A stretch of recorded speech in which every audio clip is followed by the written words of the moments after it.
आता स्वामीनाथन सर इंग्लिशमधून बोलणार आहेत, बसून बोलणार आहेत जागेवरून. त्यांच्या भाषणातला थोडासा सारांश आशिष वेले मराठीतून आपल्याला सांगतील.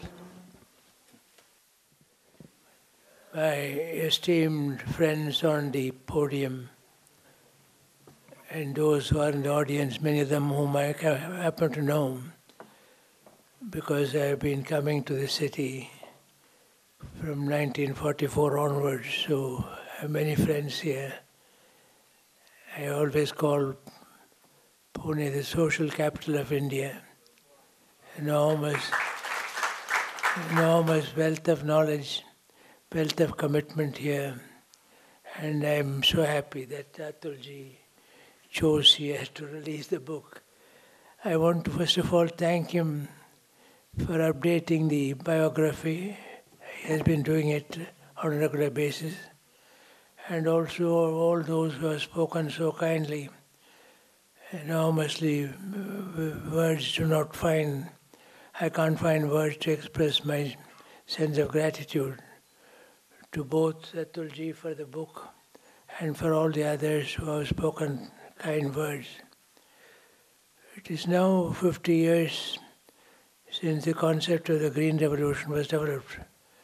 This is supposed to be the 50th anniversary of the Green Revolution. Of course, it was a turning point in our agricultural history because people had written off India from the point of view of its ability to feed itself. In fact, a large number of books and publications. The prophets of doom were very many in the 50s and 60s. The prophets of doom were very many. It was a difficult period, but thanks to all the hard work of the farmers and also the political commitment and scientific ability, all of them joined together into what we call a symphony approach, those who could all come together at one stage. Well, we have passed that stage. Nobody today talks about India's capacity to feed itself, but India's capacity to provide food is still a question. A very large number of people are malnourished, are undernourished, particularly women and children below 1,000 days of age. In particular, malnourishment causes difficulties in cognitive ability. We can't be complacent that we have done well in agricultural production, that we have proved the doomsday experts wrong, but there are so many challenges ahead of us.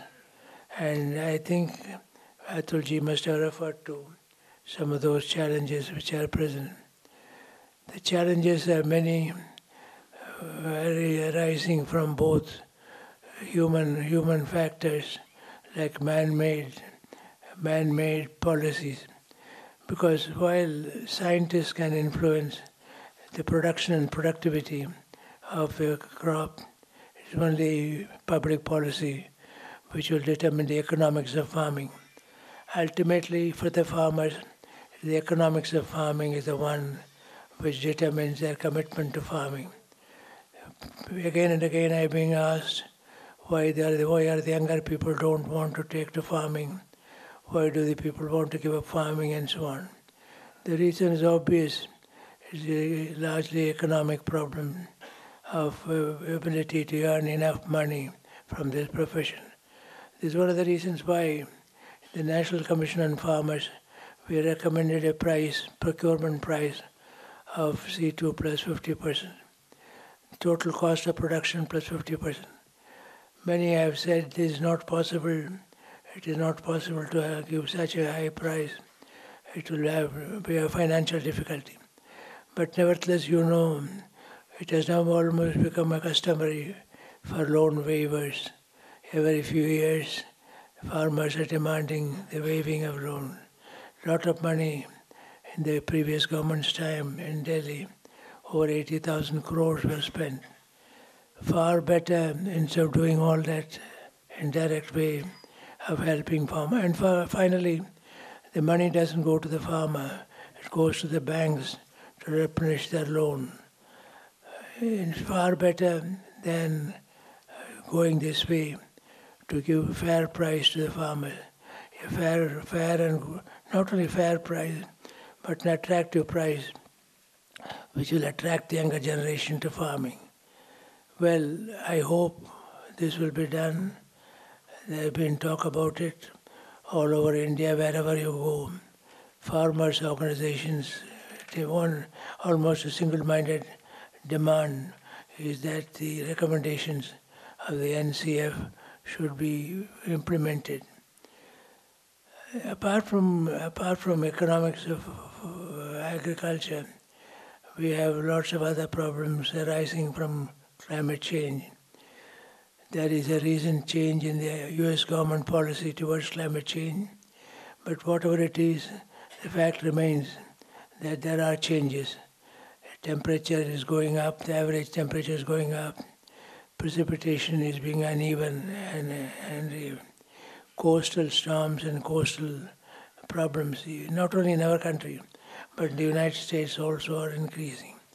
Under those conditions, farming is going to face a new set of challenges, and this is why it is important to strengthen our research, to be able to provide more support to advanced stages of research which can bring the best in modern technology to farmers. I have, my whole career has been spent in agriculture. In fact, my wife says, you are a single channel mind. You don't think about other things other than agriculture. Fact remains that those of us who watched what was happening in the 40s and 50s when I was in the university, it was obvious not only the Bengal famine was just the tip of the iceberg, but the extensive malnutrition occurring in the country was a problem of. Today we can say that we are able to produce food for our people, but nevertheless, not only food, but quality food, both the macronutrients, micronutrients, and protein hunger. There are three major groups of hunger: calorie deprivation, which we can overcome for the first time probably in human history. There is an act of Government of India which promises food, the right to food. The right to food with homegrown food is a great achievement of a farmer. But the right to food is only calories, 5 kilograms of wheat or rice or jowar or bajra. We expanded the coverage of the PDS to cover not only wheat and rice, but also the whole series of millets. And there is this great problem of micronutrient deficiencies. I'm happy Mr. Ashish Belle is near me. The whole area of biofortification, he has been one of the leaders. The Nemal seeds produce biofortified, iron biofortified bajra. There are many others which are naturally biofortified. So there are opportunities today to overcome the problem of malnutrition. My own whole hope is, I said 50 years ago, the term Green Revolution was coined. Although I would say the Green Revolution really means increase in production through productivity improvement. If you technically go by what has happened to the hybrid corn in Iowa, which you may call the first among the leaders of the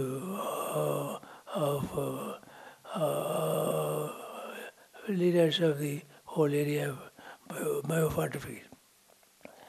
Biofortification today has become important, and there are sweet potatoes, there is moringas, there are a large number of naturally occurring plants. In fact, we have designed a garden, a genetic garden of biofortified plants, and it is important that hereafter we look at the problem of malnutrition in a serious way.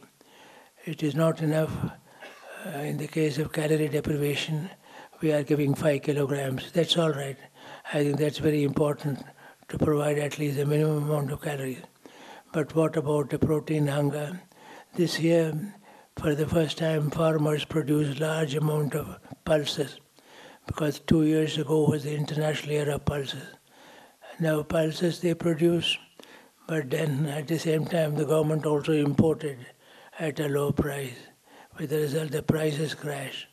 In fact, it's very surprising that in our policy, that's why I said, while technology determines the productivity of the plant, it is government policies which determine the economics of plant. For example, without proper pricing and so on, they will not grow. There are so many things which I would like to share with you, but my voice is bad and my health is not so good.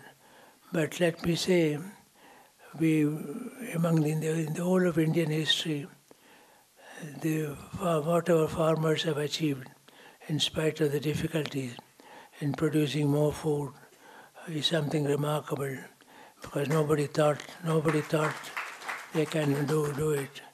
In fact, I recall in the 60s, Norman Borlaug, who used to come to India, he used to say, "How are you going to step up production in India?" After a few years, he said, "The secret is there. The farmers can do it. If the farmer is enabled, helped with the necessary inputs." But public policy in terms of input-output pricing and import-export policies. I was about to say there are fine leaders here. Look at the automobiles. When we were coming here, the number of automobiles increased enormously.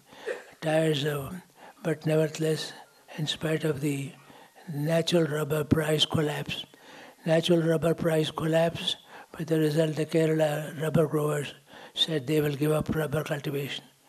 Natural rubber price collapse due to import at the wrong time, at the wrong policy. Therefore, agriculture today requires not only technology, not only the hard work of the farmers, not only remunerative pricing, but also from the point of view of the international situation in agriculture and our own policies. Number one policy should be look after ourselves. I think a livelihood security box was mentioned earlier, which I coined long ago. After all, agriculture in this country is not a money-making machine. It is the basis of the livelihood industry of India. This is one of the reasons why I tell my colleagues, when we criticize the high price recommended by us to farmers, I said here in India, if you give money to farmers, it is enabling them to lead a little better life. Agriculture is a livelihood industry, not just business, agribusiness. Agribusiness is important. Agriculture is predominantly not agribusiness. So, ladies and gentlemen, thank you for what you have done.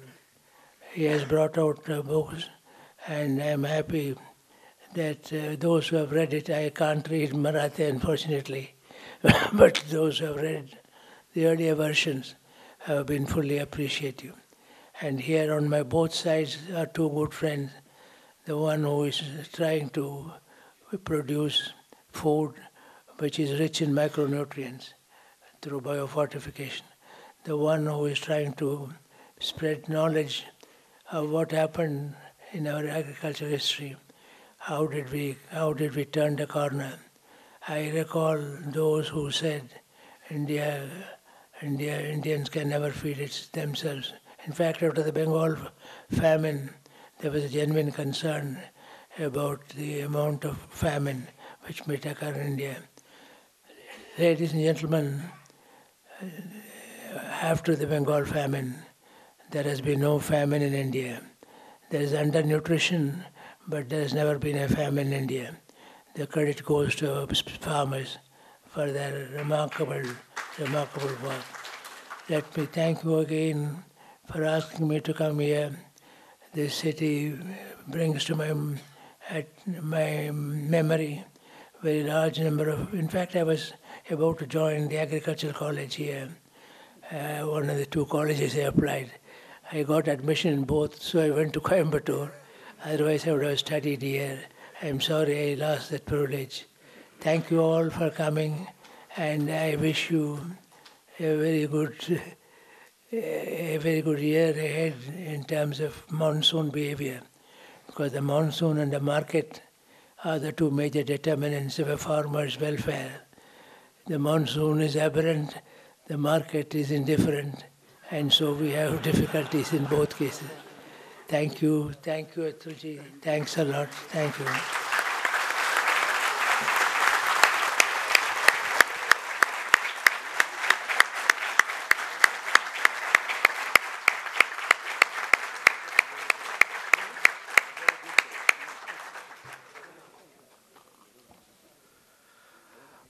वाजलेल्या टाळ्यांवरनं मला असं वाटत नाही इंटरप्रिटेशनची गरज आहे.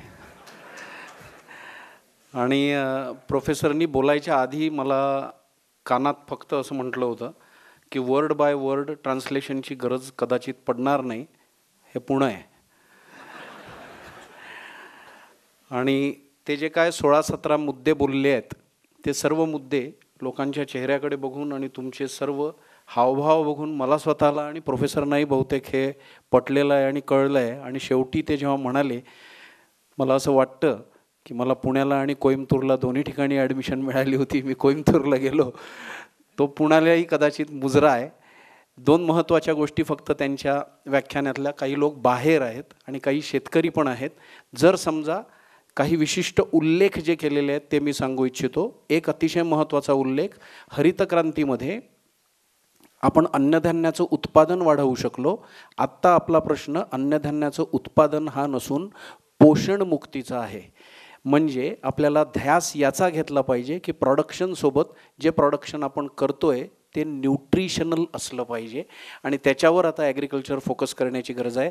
आणि त्याला ते nutrition sensitive agriculture असं म्हणतात. आणि दुसरा अतिशय महत्त्वाचा मुद्दा, विज्ञान सगळ्याला सोल्युशन देऊ शकतं, पण पॉलिसी मेकिंगची गरज असते आणि तो रोल सरकारला करावा लागतो. विज्ञानाचं काम काही तरुण करू शकतात म्हणून त्यांनी बायोफोर्टिफिकेशनचा उल्लेख केला, ज्याच्यामध्ये आम्ही बाजरा आणि ज्वारीत काम करतोय. पण ज्ञान लोकांपर्यंत पोचवायचं काम हे पुस्तकाच्या मार्फत केलं जातं. आणि म्हणून त्यांनी अतुलचं अभिनंदन केलं. हे ज्ञानामृत प्रोफेसरच्याकडनं सर्व मराठी लोकांना आणि नंतर त्याचं भाषांतर इतरही लोकांना पूर्णपणे मिळो अशी ईश्वरचरणी प्रार्थना करून प्रोफेसरनी मला ही संधी दिली त्याबद्दल धन्यवाद व्यक्त करतो. जय हिंद, जय महाराष्ट्र.